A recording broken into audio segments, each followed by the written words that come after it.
Hello friends, Namaskar. I am Rajesh Kumar with a new video. Friends, this video is based on remaining part of previous video which has been created for TGT English preparation. Here question number 301 is given as this term is used for a word to govern two or more words though it is appropriate to only one. Friends, इसका remaining part आगे दिया गया है. For instance, he broke her relation and her heart. This term is, यहाँ पर आपको बताना है कि ये कौन सा टर्म होता है जो यूज़ किया जाता है। तो यहाँ पर दिया गया है जिग्मा। जिग्मा में ये एक प्रकार का जो है फिगर ऑफ स्पीच होता है। जिग्मा का मतलब होता है योग, इसका मतलब क्या होता है योग, और योग का मतलब होता है जुआ यानी कि जोड़ने वाला। तो यहाँ पर एक वर्ब से जो है दो नाउन को जोड़ा जाता है, जैसे यहाँ पर दिया गया है he broke her relation and her heart. तो यहाँ पर ब्रोक से रिलेशन और हार्ट को जोड़ा गया है। नेक्स्ट क्वेश्चन में जाने से पहले यहाँ ऑप्शन डी हो जाएगा सही। Question number 302, abbreviation of longer term by taking the initial letter. प्रारंभिक लेटर्स को लेकर के जो लंबे शब्द का एब्रीविएशन किया जाता है उसके लिए कौन सा लिटरेरी टर्म आएगा यहाँ पर? तो ये आता है एक्रोनिम आता है। सो करेक्ट ऑप्शन इज ए। यहाँ पर एक क्वेश्चन है आपसे कि एक्रोनिम का एक एग्जाम्पल आप कमेंट में अवश्य लिखें। Question number 303, Cambridge school refers to. Cambridge school जो है किसको रिफर करता है यहाँ पे बताना है। तो ये रिफर करता है group of early 20th century critics. So correct option is D. Question number 304 is forceful verbal attack or criticism. Forceful verbal attack या क्रिटिसिज्म के लिए कौन सा लिटरेरी टर्म आता है? तो इसके लिए यहाँ पर आता है diatribe. So correct option is B. Question number 305, एज a social practice it embodies different ideologies through written and spoken text।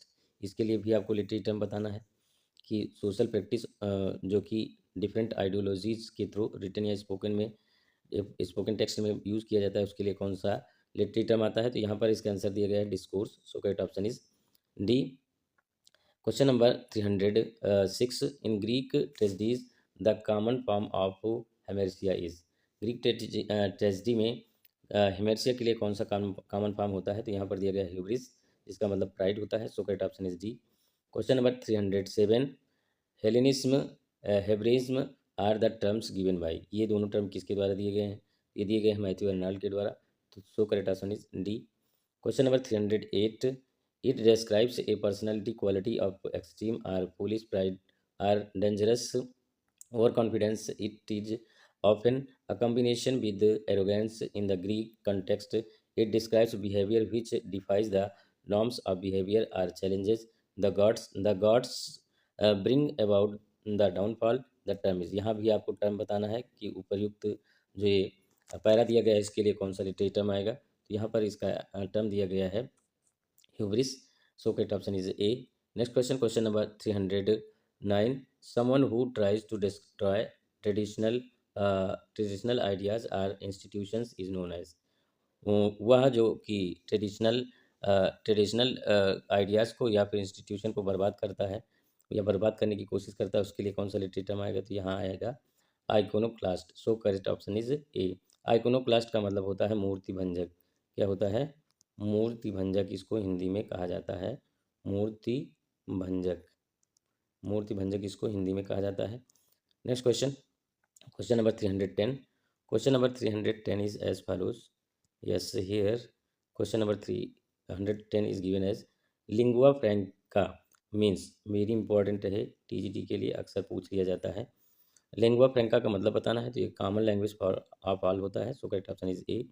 Question number 311, plot or fable mythos जिसको कहते हैं, करेक्टर इथोज जिसको कहते हैं, डिक्शन लेक्सिस जिसको कहते हैं, थॉट जिसको डायनोया कहते हैं, स्पेक्टैकल जिसको ऑप्सिस कहते हैं, एंड मेलोडीज जिसको मेलोज कहा जाता है, are the 6 parts of tragedies. ये ट्रेजेडी के 6 पार्ट होते हैं अकॉर्डिंग टू, किसके अनुसार? ये मतलब किसने इनको बताया है? तो ये अरिस्टोटल ने बताया है। So correct option is B.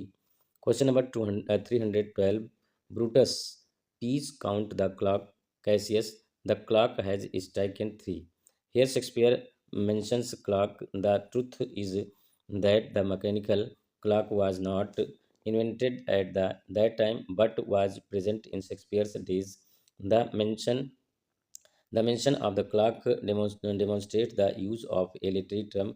The term is, यहाँ पे आपको literary term बताना है, इसके लिए कौन सा literary term आएगा, तो ये आता है anachronism. So correct option is C. Anachronism जो होता है कालक्रम में जब कोई एरर होता है तो उसके लिए यूज़ किया जाता है। Question number 313, fancy imagination are the terms given by, ये टर्म किसके द्वारा दिया गया है, तो ये टर्म दिया गया है कोलरिज के द्वारा। So correct option is D. Question number 314, Eliot has expressed his views on the impersonality of poetry and the poetic process in his essay entitled, Eliot ने किस पोइट्री में जो है ये टाइटल दिया था, ये आपको बताना है टाइटल का नाम। तो यहाँ पर इसका आंसर दिया गया है traditional and the individual talent which was written in 1919. So correct option is A. Question number 315 is, the mind of the poet is the share of platinum. It may partially or exclusively operate upon the experience of the man himself, but the more perfect the artist of more completely separate in him will be the man who suffers, and mind which creates the more perfectly will the mind digest and transmute the passion which are its material। ये line कहाँ से है, ये आपको बताना है। This extract appears इन, ये सारांश कहाँ से लिया गया है, इसका आंसर यहाँ पर दिया गया है ट्रेडिशनल एंड इंडिविजुअल टैलेंट से लिया गया है। So correct option is A. Question number 316 is, poetry is not a turning loose of emotion but an escape from emotion. It is not the expression of personality but an escape from personality. Who defined the poetry in his manner? Poetry को इस प्रकार से किसने define किया है, तो इसका answer यहाँ पर दिया गया है एलियट। एलियट ने इस प्रकार से पोइट्री को डिफाइन किया है कि poetry is not a turning loose of emotion. Poetry जो है इमोशन का कोई टर्निंग लूज नहीं है, बट ये इमोशन का एक प्रकार से स्केप है और पर्सनालिटी का एक्सप्रेशन भी नहीं है। और ये विरोधाभासी बात है कि ये स्केप नहीं है, इमोशन है। तो इस प्रकार से इन्होंने एलियट ने डिफाइन किया था।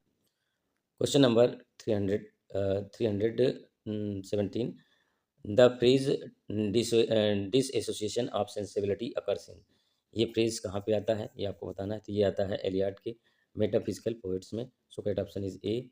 Question number 318, by which phrase does Eliot mean direct sensuous apprehension of thought, a recreation of thought into feelings, किस फ्रेज से ये बात आती है सामने। यहाँ पर इसका आंसर दिया गया है unification of sensibility. So correct option is C. Next question, question number 319, this is the term which was coined by the American painter Washington Allston in 1840 and introduced made famous by T.S. Eliot in an essay Hamlet and His Problems written in 1919, published in 1920 in the Sacred Wood. This term is, यहाँ पर आपसे पूछा जा रहा है कि जो है अमेरिकन पेंटर वाशिंगटन एल्स्टॉन ने 1840 में एक टर्म कॉइन किया था जिसको पॉपुलराइज किया था टी.एस. एलियट ने हैमलेट एंड हिज प्रॉब्लम में।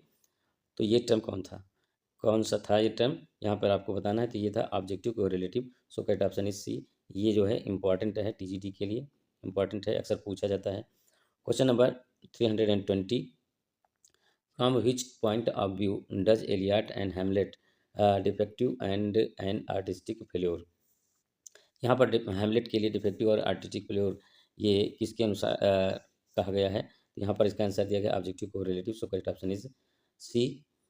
Question number 221, Shakespeare is successful in finding an objective correlative to express the emotions of the characters.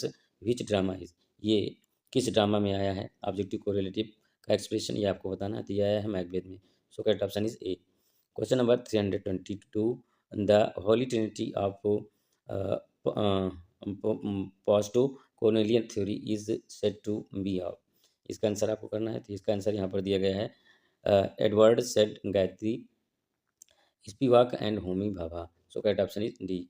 Next question, question number 322 और 23, the concept of white man's burden is associated with, white man's burden ये किससे संबंधित है यहाँ पर आपको बताना है। तो इसका आंसर यहाँ पर दिया गया है Rudyard Kipling. So correct option is C. Next question, question number 324। I A Richards and I A Richards distinguishes 4 different meanings in poem which is correctly matched. I A Richard ने जो है 4 विभिन्न प्रकार की मीनिंग पोएम की बताई है, जो यहाँ पर दी गई है। आपको बताना है कि मैचिंग में है या नहीं है। इसका रिमेनिंग पार्ट यहाँ पर दिया गया है। Remaining part of this question is given here. Yes, remaining part is as follows. Sense, what is actually said, जो वास्तव में कहा जाता है उसको सेंस कहते हैं। दूसरा दिया गया है feeling, the writers emotion attitude towards it. Writer का जो इमोशन होता है उसको फीलिंग कहा जाता है। टोन जो होता है writers attitude towards is reader, reader के प्रति राइटर का जो एटीट्यूड होता है उसको हम टोन कहते हैं। इंटेंशन जो होता है the writers purpose, the effect effect he is aiming at, ये दिया गया है। तो इसमें बताना है कि आपको करेक्टली मैच है कि नहीं है। तो यहाँ पर all are correctly match, so correct option is D. Question number 325। 325 is hippo hippopotamus sesquipedaliophobia is a, बहुत बड़ा वर्ड है यहाँ पर, यहाँ तक है। Hippopotamus sesquipedaliophobia, combination of the Greek word hippo and potamus, the meaning of which is a river horse or something very large. The Latin word monstrous means monstrum means monstrous being. The meaning of this word is, पूरे की यहाँ meaning बतानी है। तो यहाँ पर इसका answer दिया गया है fear of long word. So correct option is B, मतलब लंबे शब्दों से जो डर होता है वो यहाँ पर है। काफ़ी लंबा शब्द है, यहाँ से लेकर प्रोनाउंसिएशन करने में इसको काफ़ी कठिनाई होती है। एक बार फिर से प्रोनाउंस करता हूँ मैं, हिप्पोपोटामस ट्रॉस सेस्क्वेपीडी पीडेलियोफोबिया, पीडेलियोफिया, यहाँ पर आके अटकता है। तो जो है अगर आप सही से उच्चारण कर सकें तो आप जो है प्रैक्टिस करें। यहाँ पर आगे दिया गया है, following questions were asked in PGT examinations from 206 to 216। यहाँ पर पीजीटी से है लेकिन ये आपके लिए भी लाभप्रद हो सकता है क्योंकि यहाँ पर दिया गया है जो कि लिटरेरी टर्म्स से ही है। Question number 326, the iambic pentameter implies which of the following. यहाँ एम्बिक पेंटामीटर पूछा गया है। तो एम्बिक पेंटामीटर जो है टीजीटी में भी होता है। यहाँ पर इसका आंसर हो जाएगा 5 syllables in the pattern unstressed is test. So correct option is A. Question number 327, the rhetorical device of anaphora implies which of the following. Anaphora क्या है ये आपको बताना है। तो यहाँ पर दिया गया है repeating the first word or words of successive sentences or clauses. प्रारंभ में जो शब्द रिपीट किए जाते हैं वहाँ पर एनाफोरा फिगर ऑफ स्पीच होता है। So correct option is D. Next question, question number 328, who first imported sonnet to England. England में सबसे पहले किसने सॉनेट को इम्पोर्ट किया था ये आपको बताना है। यहाँ पर दिया गया है Sir Thomas Wyatt. So correct option is B.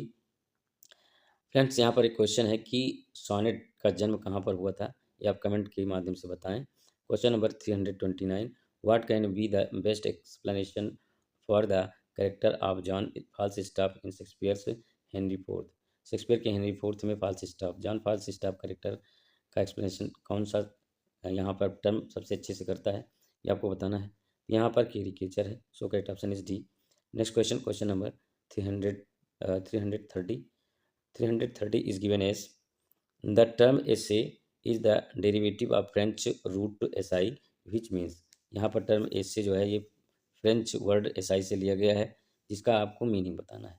ये वेरी इंपॉर्टेंट है, टीजी के लिए जो है वेरी इंपॉर्टेंट है। तो इसकी मीनिंग हो जाएगी यहाँ पर टू ट्राई। सो करेक्ट ऑप्शन इज सी।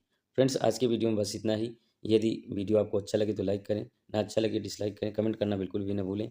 और यदि इस वीडियो से आपको कुछ लाभ मिलता है टीजीटी के लिए तो please support me, subscribe my channel to get notification as soon as you will. Thank you very much.